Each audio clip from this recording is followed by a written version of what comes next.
ఆలోచించొద్దు. మీరు మైగ్రెంట్స్ అనే దానికి మీరు ఏం కారణం, ఏం మీరు ఆన్సర్ చెప్తారు? మీరు అన్న ఇక్కడ కాదు, మీరు అక్కడి నుంచి ఎక్కడి నుంచి వచ్చిర్రు?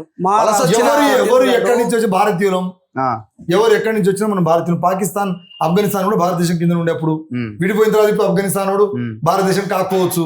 అప్పుడు ఉమ్మడిగా ఉన్నప్పుడు అయితే ఆఫ్ఘనిస్తాన్ కూడా భారతదేశంలో అంతర్భాగమే. అట్లా కూడా ఎల్కే అద్వానీ గారు ఎక్కడ పుట్టిండనా, ఎక్కడ పుట్టింది చెప్పండి? ఆయన కాదు దేశంలో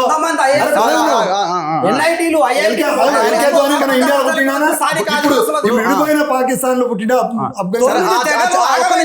ఆ చర్చ ఒకసారి పక్కన పెడితే, ఇప్పుడు వాళ్ళకున్న అబ్జెక్షన్ ఏంటంటే, మాకు రావాల్సినటువంటి నిధులు గాని, మాకు రావాల్సిన రాజకీయ పదవులు గాని, మాకు రావాల్సిన ఉద్యోగాలు, ఇంకో మాట చెప్తా, మొత్తం లంబాడీలు ఎత్తుకపోతున్నారు మీ పాయింట్. అంతేనా? నేను మాట చెప్తాను.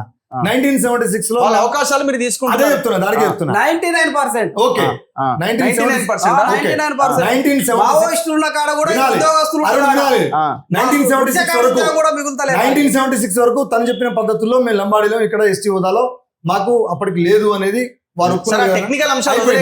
76 వరకు భీమరావు గారు మంత్రి, రామారావు గారు మంత్రి, నగేష్ గారు మంత్రి, ఏది భీమరావు గారు గోండు మంత్రి, రామారావు గారు గోండు మంత్రి. మేము అప్పుడు మాకు అవకాశం లేదు, తెలంగాణ నుంచి మేము మంత్రులం కాలేదు.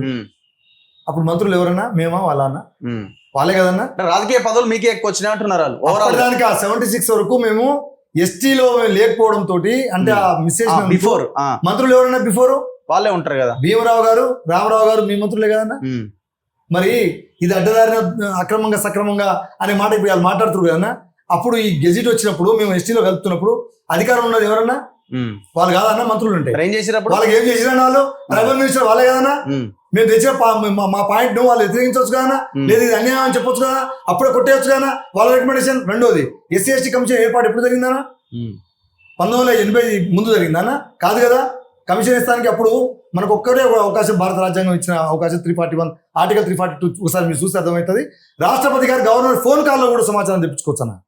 గవర్నర్ గారు ఇస్తే రాష్ట్రపతి గారు చేయొచ్చు అన్న. 6 months దాకా భారత పార్లమెంట్ లో బిల్లు కాకుండా నడుస్తుంది. 6 నెలల తర్వాత బిల్ పాస్ కావాలి. ప్రొసీజర్ ఇది. నువ్వు అసెంబ్లీ తీర్మానం కూడా అక్కర్లేదన్నా, ఇది తెలుసుకోవాలి.